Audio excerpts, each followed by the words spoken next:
Welcome to Paskvan Podcasts. Please like, subscribe, and comment. It really helps this channel. Now imagine this. Imagine a fire, but not just any fire.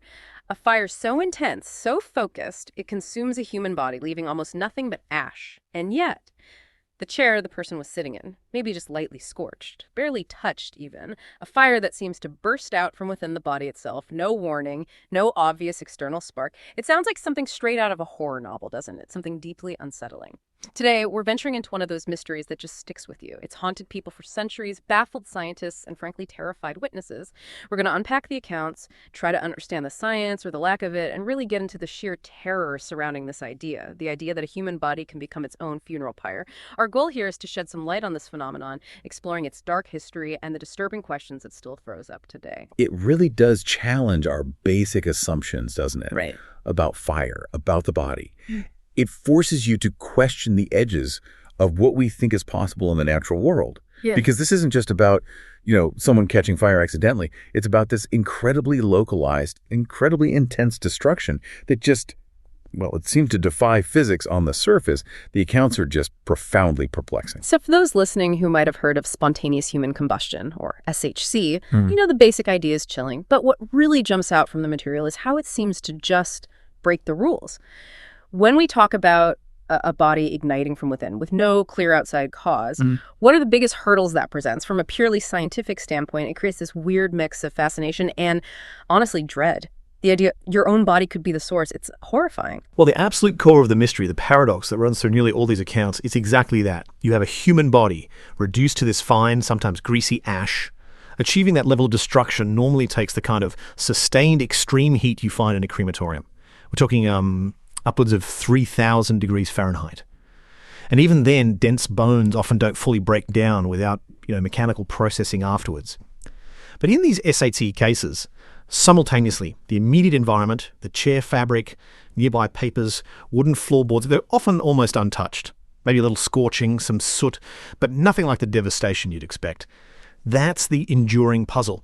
How do you get such incredibly intense, localized heat and destruction without a clear external source and without massive collateral damage? It's this contradiction that has baffled investigators and scientists for, literally hundreds of years. It's the heart of the whole thing. And it's crucial to remember this isn't some modern tabloid invention. These stories go way back. We're talking 17th, 18th centuries, long before forensic science as we know it, even before a really basic grasp of how fire works.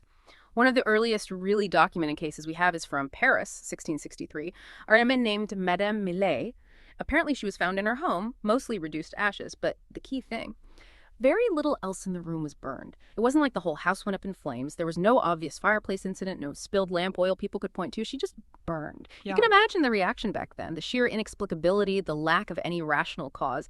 It must have been absolutely terrifying. It sparked huge local debate and fear based on the records from the time. Yeah, and looking into those early records, you see something really interesting emerge.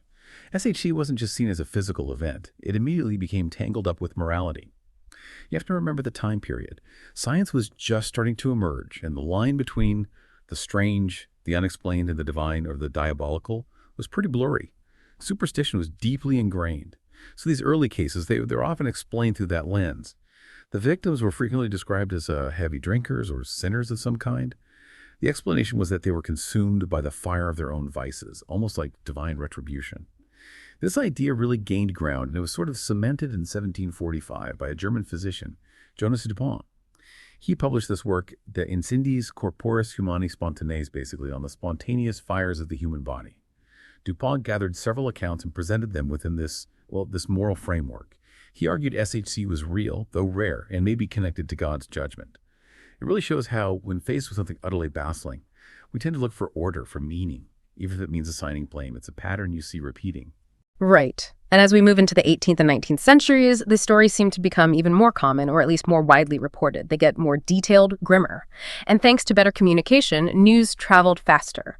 One of the most famous historical cases, which pops up everywhere in the literature, is Countess Cornelia Bandi. This was 1763 in Cesena, Italy. She was found in her bedroom, almost entirely ash. Apparently only her lower legs and a bit of her skull were left. And there's that detail again, that really eerie, repeating detail. Her bedding, the furniture right nearby, stuff that should have gone up in flames, Witnesses said it was relatively unscathed, Mhm. just this greasy soot staining the walls. The story of the Countess spread like wildfire across Europe. It was discussed everywhere, scientific circles, high society, pamphlets on the street. For believers, it was proof. For skeptics, maybe an exaggeration, but still.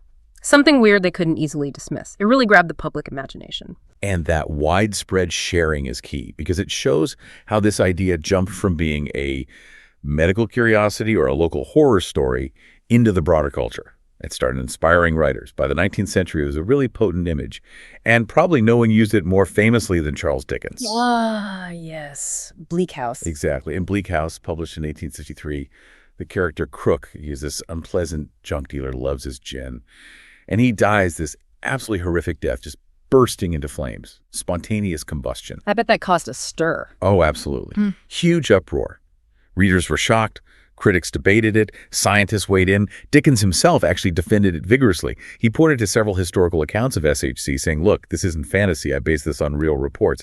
His portrayal forced people to confront this terrifying possibility, gave SHC a kind of literary weight, made it feel more real, more immediate, which raises that interesting question, Yeah. How much did literature like Dickens actually shape public belief versus just reflecting it? It definitely pushed SHC firmly into mainstream conversation. And then you get the Victorian era with the explosion of newspapers. They loved these kinds of stories, didn't they? Oh, absolutely. Perfect fodder for selling papers. The press ran with it. You see these incredibly vivid, sometimes really graphic accounts of people found reduced to ash in their homes.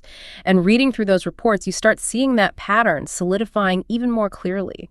The victim, often alone, often elderly, sometimes described as overweight or echoing those earlier moral takes, known for drinking. The body, almost totally destroyed.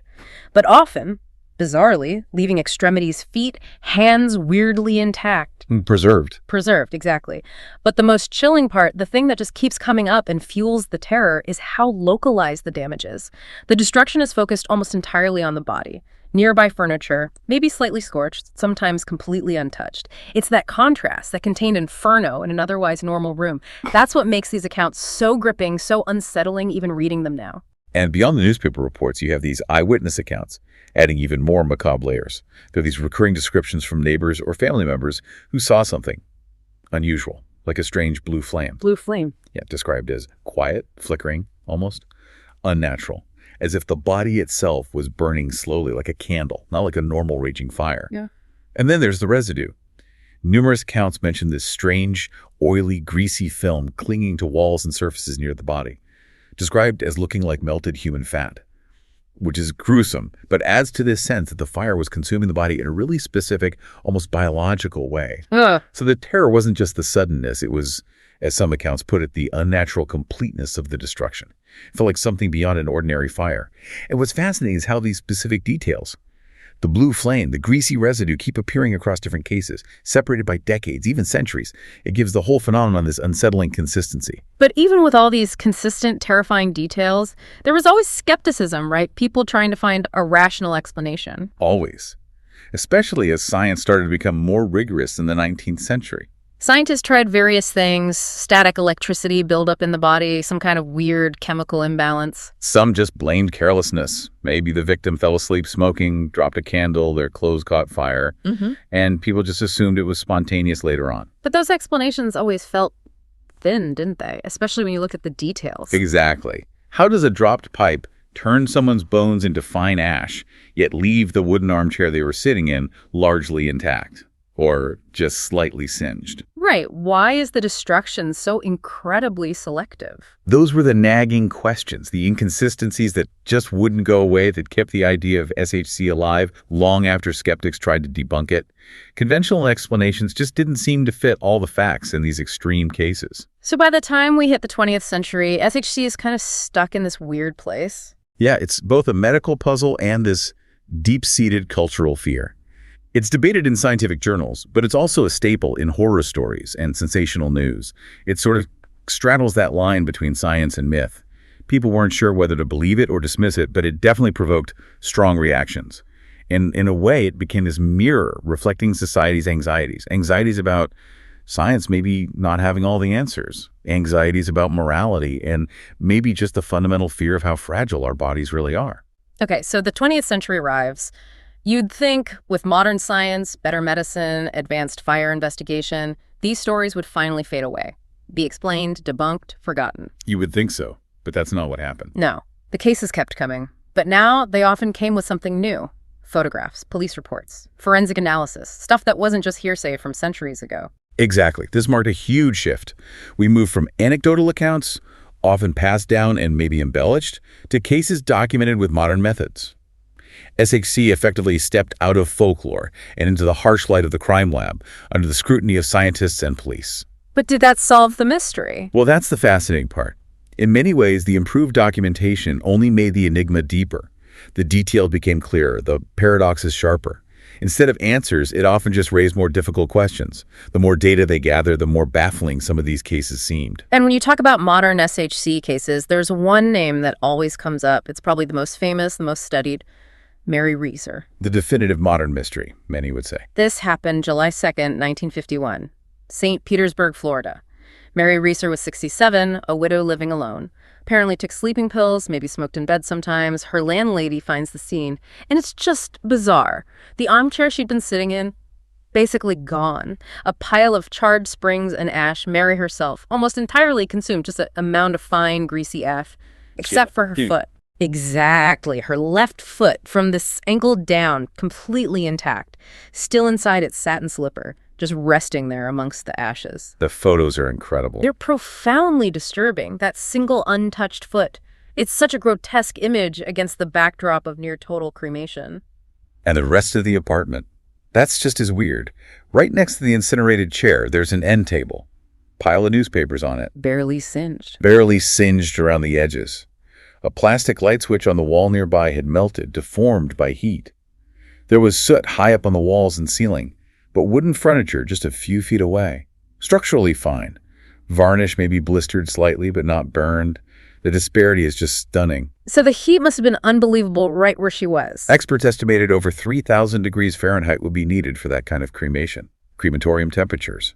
And again, even crematoriums struggle with dense bone. Yet somehow, this intense heat was incredibly localized, so focused on her body that papers nearby survived. The FBI even got involved, didn't they? They did. They consulted, looked at the evidence, they speculated naturally about her falling asleep, smoking, maybe her nightgown acted like a wick.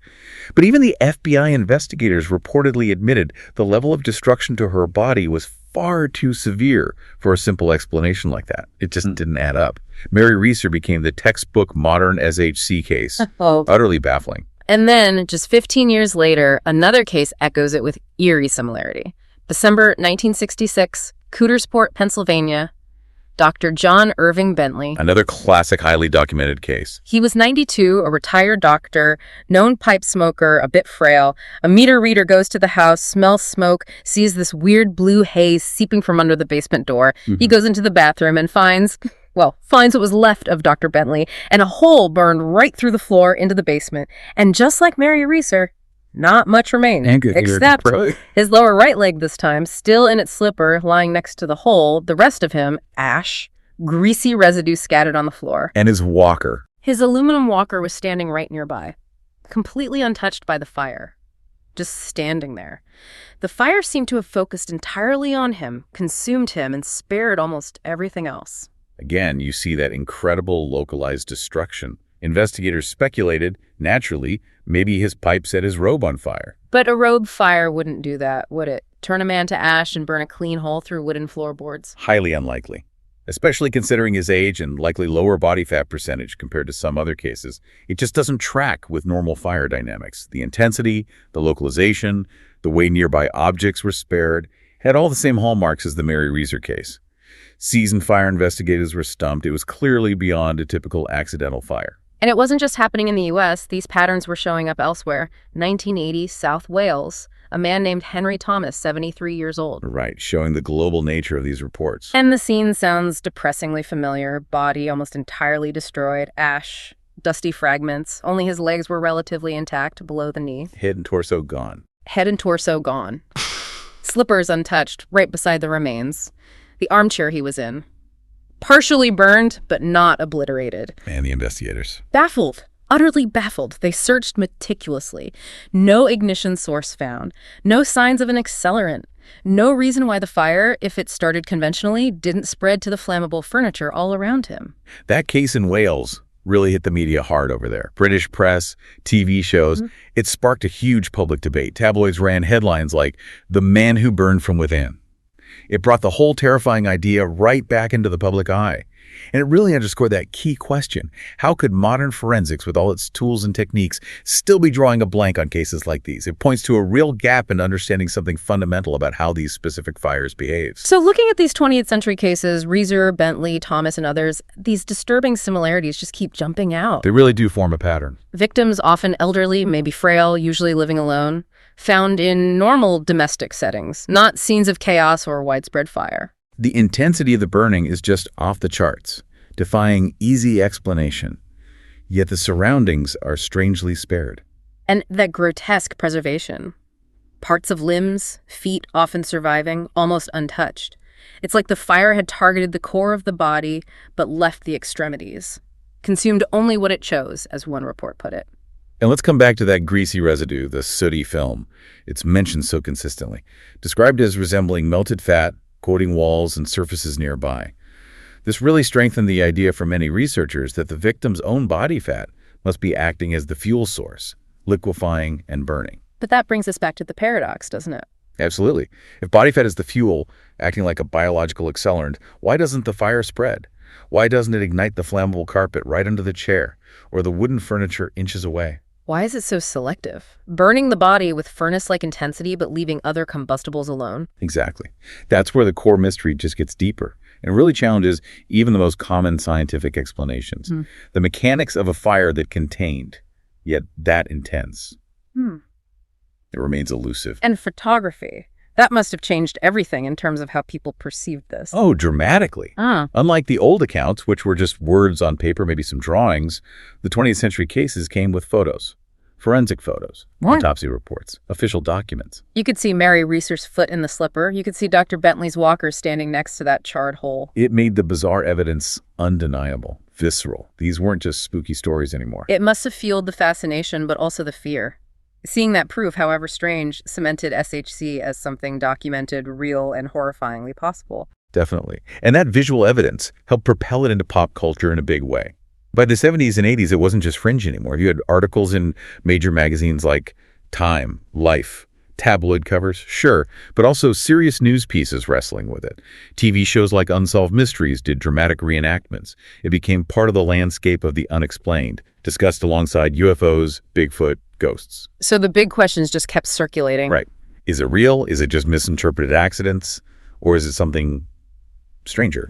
The lack of definitive answers kept it alive, a compelling, disturbing part of modern culture. Okay, so as SHC enters the modern scientific era, it's not just a curiosity. It becomes this real battleground, doesn't it? Science versus the seemingly impossible. A real tug of war. Yeah. On one side, you had people convinced it was an undeniable mystery, proof the human body could do something truly bizarre, ignite itself somehow. On the other side, the skeptic scientists, fire experts, doctors argued forcefully that nothing supernatural was needed. They saw it as just misunderstood fire science. Essentially, yes, a rare but ultimately explainable type of accident, maybe embellished over time, feeding into our fascination with the weird. So what was the main scientific counterargument, the one most often put forward to explain these bizarre scenes? The leading theory, the one most skeptics and fire investigators lean on, is called the wick effect. The wick effect. Okay, break that down for us. The basic idea is that a human body, once it's ignited by some external source, say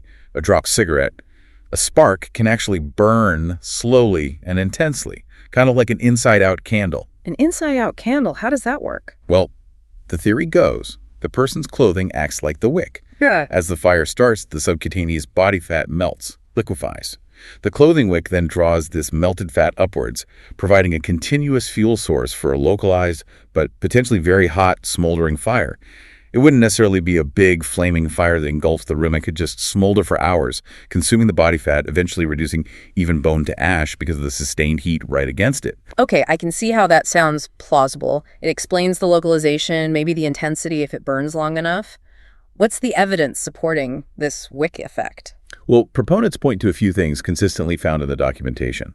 First, that greasy residue we keep mentioning. Right. That's highly consistent with liquefied body fat acting as fuel. So that fits. Second, the victims themselves. Often elderly, infirm, maybe sedated. People less able to react quickly if their clothing caught fire from a dropped cigarette or a nearby heater. They're more vulnerable to this kind of slow ignition taking hold. Makes sense. And then there were those experiments. The BBC did one for a show called QED back in the 90s. They wrapped a pig carcass, similar fat content to a human in cloth, ignited it, and just let it smolder. And what happened? It burned for hours, very slowly, very contained. Reduced a lot of the carcass to ash, but the immediate surroundings were relatively untouched. For skeptics, that was kind of the smoking gun. Proof, they argued, that SEC wasn't spontaneous at all, just this rare, gruesome outcome of an ordinary accident, explained by the Wick effect. It seemed to neatly tie things up. It always feels like there's a but with SHC. While the Wick effect explains some things, critics point out some major holes, don't they? They do. Significant ones. Okay, first big one. The Wick effect absolutely requires an external ignition source to get started. A cigarette, a spark, something. Right. It's not spontaneous combustion. It's externally initiated combustion that looks weird. But in so many of these classic cases, Reeser, Bentley, Thomas investigators looked hard for that source. And they found nothing. No dropped match, no faulty wiring, no evidence of smoking sometime. That's a major sticking point. Were all those investigations just flawed? Or was there genuinely no external source in some cases? And there's the speed. The Wick effect describes a slow, smoldering process, potentially hours long. But some eyewitness accounts, or estimations based on when the victim was last seen alive, suggest incredibly rapid consumption, like minutes, not hours.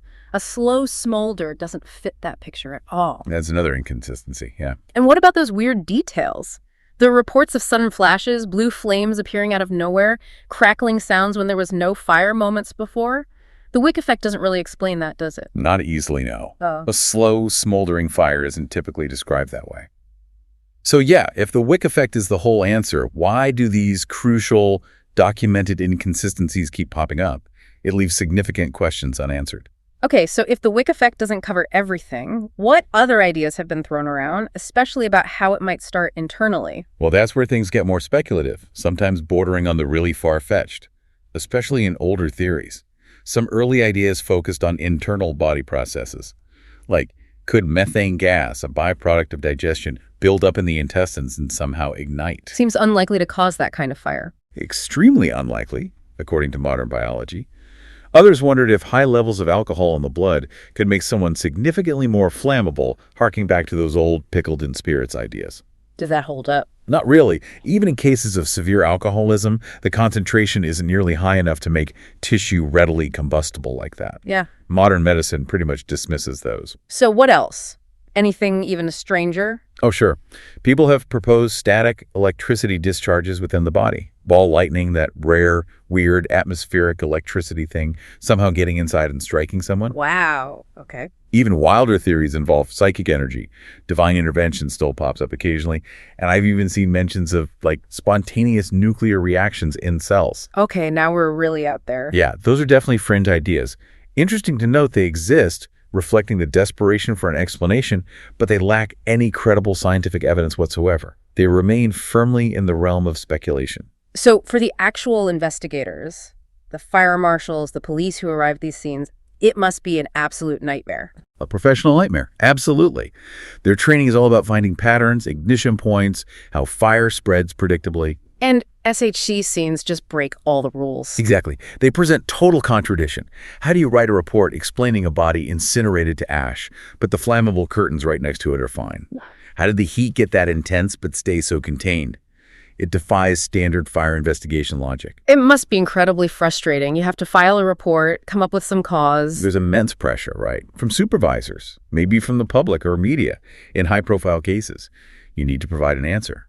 And sometimes the path of least resistance, as some sources subtly suggest, might be to quietly file it as accidental, maybe citing a probable dropped cigarette, even if there's no direct evidence. Easier than writing cause unknown, possibly spontaneous human combustion. Much easier than confronting the truly inexplicable, perhaps. It speaks to that institutional need for closure, for a neat explanation, even when the facts are messy and contradictory. It shows how sometimes even the best investigations hit a wall. All right, so we have the Wick effect, which explains some things but not all.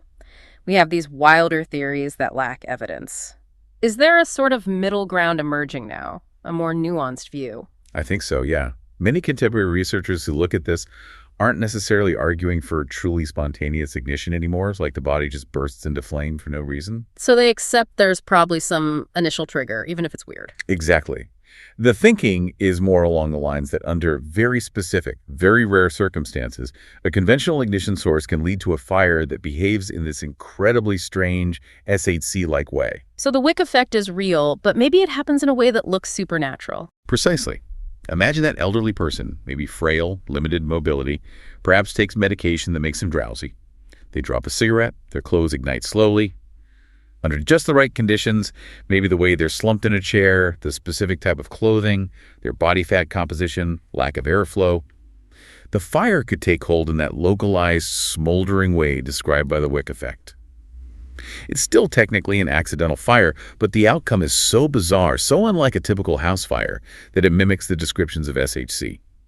It accepts the science, but respects the weirdness of the result. But even that compromise, it still leaves gaps, doesn't it? It does. It still doesn't fully account for the reported blue flames, the incredible speed described in some cases, or that almost surgical sparing of nearby flammable items that seemed so consistent. So even the middle ground doesn't quite solve it all. It gets us closer to a rational framework, but those nagging details persist. It suggests that maybe even our best current understanding of fire dynamics under these specific rare conditions isn't quite complete. There's still a sliver of real mystery there. When you step back from the science and the investigations, SHC is clearly more than just an unsolved mystery.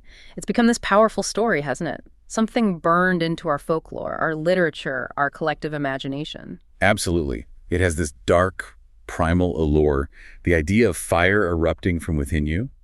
It taps into a very deep fear. And Dickens using it in Bleak House really gave it that literary stamp of approval almost. Made it a recognized, albeit terrifying, possibility in fiction. It cemented it, yeah. Made it shorthand for a kind of grotesque fate, or maybe even a form of poetic justice in his case. It ensured SHC wouldn't just be a footnote in obscure medical texts. And how has that cultural narrative changed over time? Well, as we moved into the 20th century, there was that shift we talked about. From being seen primarily as a moral failing divine punishment for drinking or sinning, it became more of a forensic puzzle. The focus shifted to the evidence, the investigation, like with Reeser and Bentley. Exactly. And that transition helped propel it into modern media. Tabloids loved it, of course, but also those mystery shows, Unsolved Mysteries, The X-Files. They treated it as both crime scene and potentially paranormal event. Blurring the lines. Blurring the lines, feeding that public fascination. By the 80s and 90s, SHC was a pretty common reference point in discussions about the unexplained, right up there with UFOs and ghosts. It became an unsettling fixture in popular culture. Why do you think it has such a powerful psychological grip? What is it about the specific phenomenon that gets under our skin so much? I think it's the unpredictability, the violation of expectation. We understand external fire threats, faulty wiring, arson, lightning. We take precautions. But SHC flips the script. The threat comes from inside. Your own body becomes the source of destruction. It's a betrayal by your own biology. Exactly. It taps into those really primal anxieties about bodily integrity, about control, the idea that your own flesh, your fat, your fluids could somehow turn against you in this utterly consuming way. It's deeply disturbing on a fundamental level. And does that connect back to the moral interpretations? Why people seem so quick to blame the victims? I think it does, profoundly. As we saw, earlier centuries explicitly blamed victims. They were drunkards, sinners. Even in modern times, you sometimes see subtle hints in media reports or even official summaries mentioning the victim was isolated, unhealthy, maybe careless, as if trying to find a reason, a fault. Implying it wouldn't happen to someone living the right way. Kind of. It's almost a subconscious defense mechanism. If we can find a reason why it happened to them, they drank too much, they were careless, they were alone, then maybe it can't happen to us. Blaming the victim or moralizing the event helps distance ourselves from the terrifying randomness of it all. It's a fascinating, if unsettling, aspect of how we cope with the profoundly inexplicable. So even with all the scientific investigation, the Wick effect theory, the experiments, the mystery just hangs there, doesn't it? It refuses to be neatly put away. It really does. The Wick effect is plausible, the experiments are suggestive, but they haven't completely closed the book, as you say. Too many loose ends. Too many inconsistencies across too many credible reports. Those untouched newspapers right next to ashes, the reports of smokeless flames or sudden eruptions, the way the fire stops so abruptly. Science offered potential answers, but it never quite delivered absolute certainty for every single case. Which leaves us where, exactly? Why does this mystery endure so strongly? I think it endures precisely because of that gap between plausible explanation and complete proof. It lives in the space between certainty and doubt. For some scientists, it's frustrating. It looks like myth triumphing over reason. But for the rest of us? For the public, and maybe even for some investigators deep down, SHC is this potent reminder that not everything is solved. Not every corner of the universe, or even our own bodies, is fully mapped and understood. It's one of those rare phenomena where even the experts sometimes have to just shrug, admit the limits of current knowledge. And that uncertainty itself is compelling, isn't it? Incredibly compelling. It forces us to ask, why are we so drawn to mysteries that defy easy answers? What does that tell us about our need for understanding versus our fascination with the unknown? When you think about the victims, Countess Bandy, Mary Reeser, Dr. Bentley, Henry Thomas, and all the others, they're more than just case files or historical footnotes. Their stories stick with us, leave these marks on our imagination precisely because they were made unresolved. We don't like mysteries when they hit this close to home, when they involve our own bodies, our own mortality. SHC insists, quite disturbingly, that some fundamental questions might still be beyond our grasp.